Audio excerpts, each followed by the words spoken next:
Hello everyone, welcome to my YouTube channel. आज हम करेंगे डायरेक्ट टैक्स का एक टॉपिक जो कि है DTAA, double taxation avoidance agreement. और ईजिएस्ट वे पॉसिबल मैं इसको एक्सप्लेन करूँगी और इसके साथ हम एक क्वेश्चन भी सॉल्व करेंगे जिससे कि आपका कॉन्सेप्ट पूरा अच्छा से क्लियर हो जाए।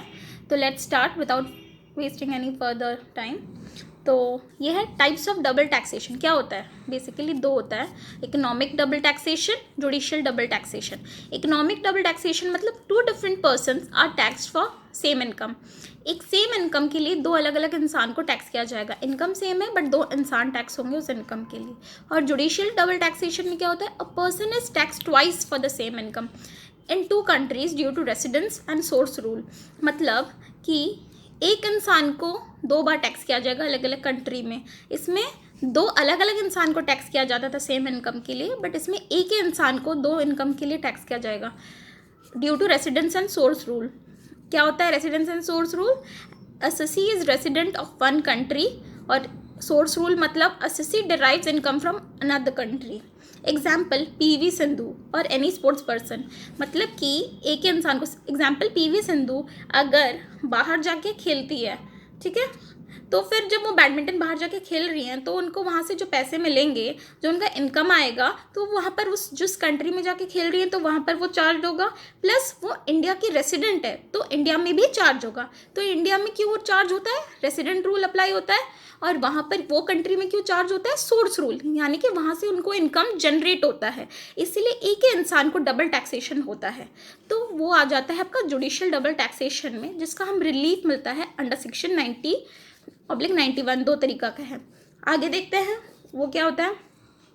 सेक्शन 90 यानी कि बायलैटरल रिलीफ, जिसमें कि DTAA का अग्रीमेंट बनता है।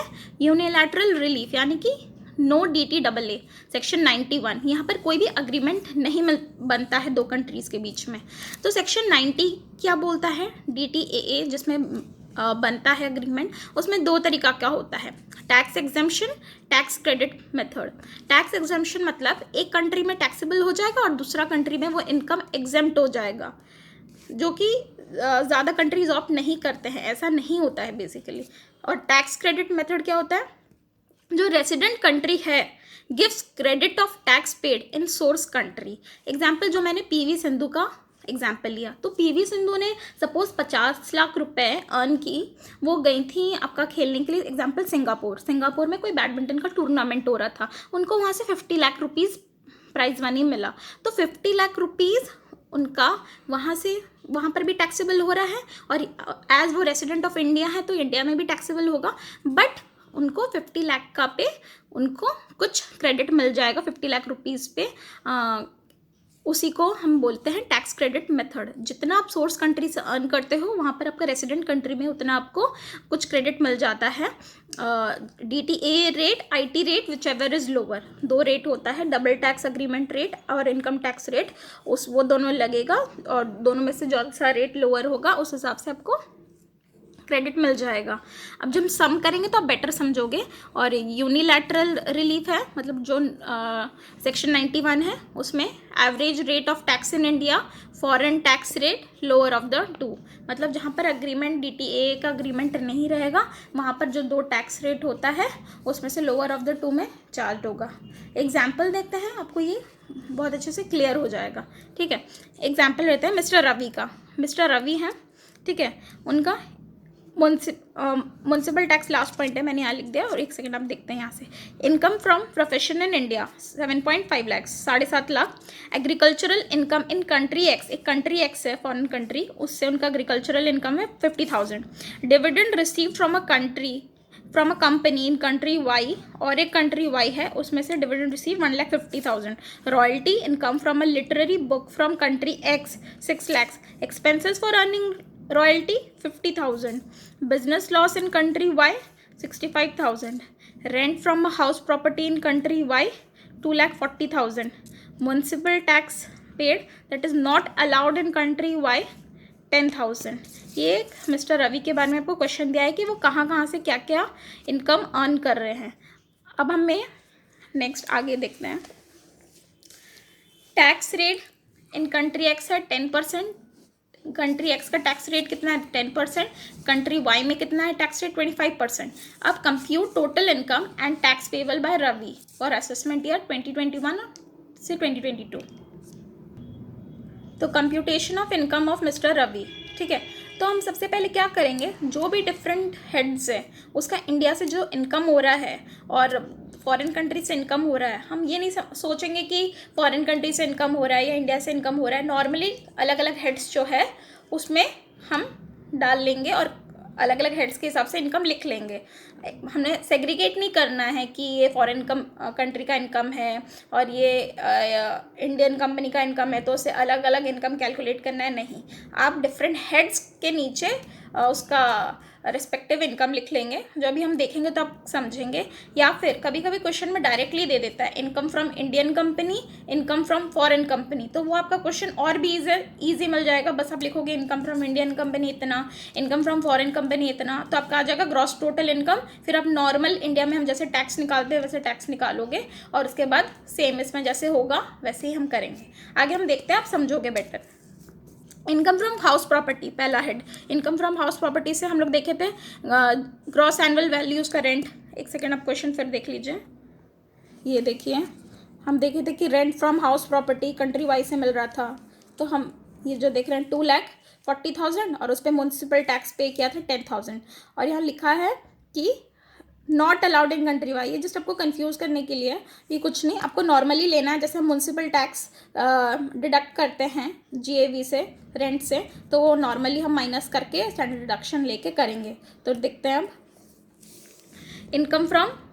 Income from house property, gross annual value 2,40,000 less municipal tax 10,000, तो ये आ गया 2,30,000 लेस स्टैंडर्ड डिडक्शन जो हम लेते हैं 30% ऑफ नेट एनुअल वैल्यू, तो 30% ऑफ 2,30,000 जो कि आएगा 69,000, ये माइनस होकर आपका निकल गया इनकम फ्रॉम हाउस प्रॉपर्टी कितना 1,61,000। पहला हेड आपका निकल गया। नेक्स्ट इनकम फ्रॉम पीजीबीपी से अब इनकम देखेंगे, वो हम जिसका भी मतलब पीजीबीपी से हम आपको वही, जैसे कि इसमें ये दूसरी कंट्री का था, बट आप नॉर्मली ऐसे लोगे कि आपको यही, क्योंकि वो आपका सारा इनकम है, वो जितना भी जो भी कंट्री से है, बट वो मिस्टर रवि को चार्ज होगा क्योंकि वो रेसिडेंट है। उसके बाद वो हम क्रेडिट ले लेंगे। फिर income from PGBP, income from profession in India. आगे आप देख लीजिए एक बार फिर से क्वेश्चन।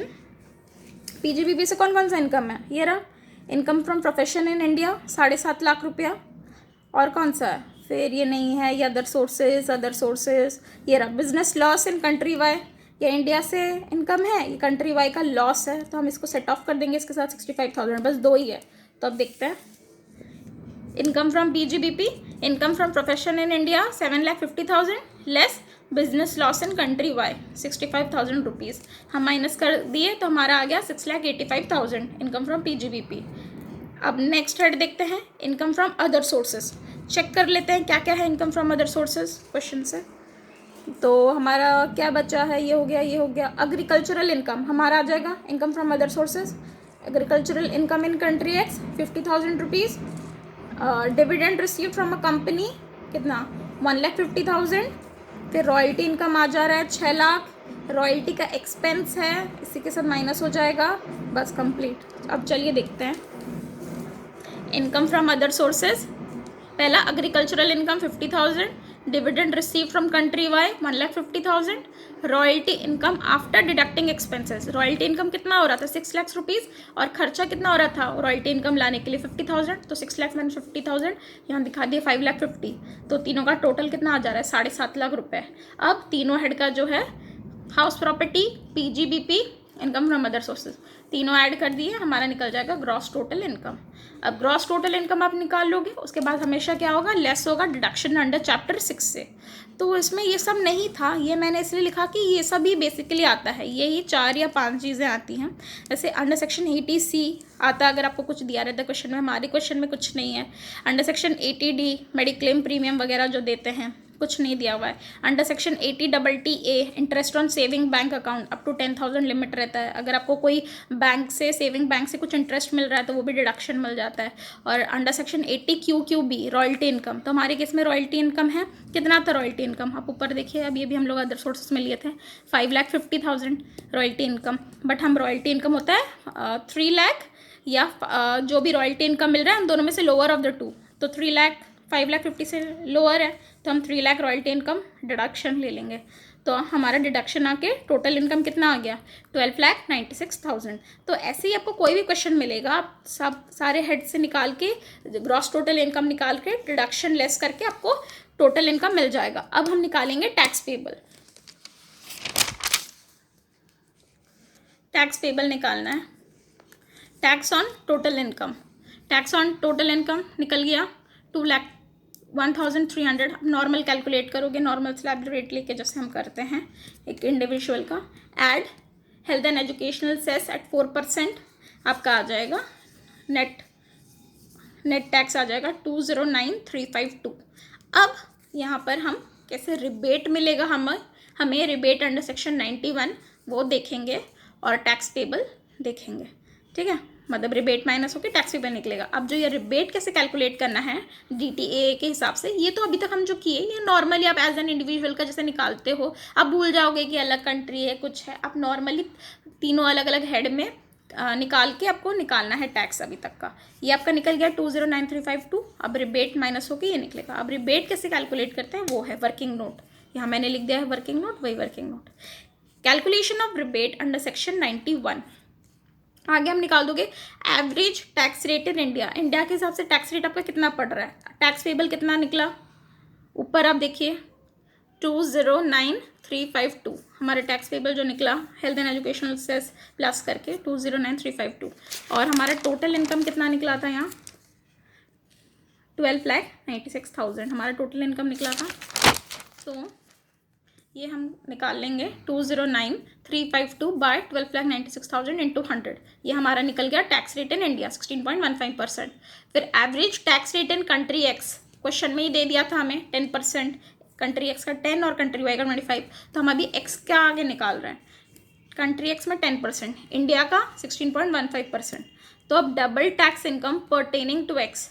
एक्स का क्या क्या इनकम था, एग्रीकल्चरल इनकम था 50,000 रुपीज़ का, रॉयल्टी इनकम था 6 lakh minus 50,000 expense minus 3 lakh deduction.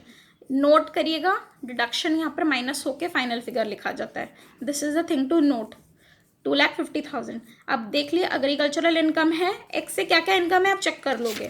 हमारे क्वेश्चन में हम यहाँ पर देख लेंगे कि एक्स से आपको क्या क्या इनकम हुआ। तो एक्स से सिर्फ हमें यहाँ 2 इनकम हो रहा है, एग्रीकल्चरल इनकम और ये रॉयल्टी इनकम एक्स। बाकी सब वाई का है, बाकी वाई का है, नॉर्मल इंडिया का है। तो एक्स का डबल वाला इनकम एक्स का क्या है 50,000 और 6 lakh minus 50,000 minus 3 lakh royalty income कर लिए हम। तो ये आपका टोटल कितना आ जा रहा है 50,000 प्लस 2,50,000, ये आपका आ जा रहा है 3 लाख। तो 3 लाख में rebate under section 91 on 3 lakh at the rate कितना, एट द रेट इन दोनों में से जो लोअर है, कंट्री एक्स का रेट, इंडिया का tax rate, lower of the two being lower of Indian tax rate and foreign tax rate, तो 10%, 3 lakh into 10% 30,000 हमें रिबेट मिल जाएगा। नेक्स्ट सेम वाई के लिए करेंगे, average tax rate in country Y 25%, doubly tax income pertaining to Y. क्या क्या है Y का डबली, जो वाई को कंट्री वाई में भी चार्ज हो रहा है और यहाँ पर भी चार्ज हो रहा है, तो जितना उतना हम लोग वाई का रिबेट ले लेंगे एक्स्ट्रा। तो इनकम फ्रॉम हाउस प्रॉपर्टी 1,61,000 हम निकाले थे अभी जस्ट प्रीवियसली।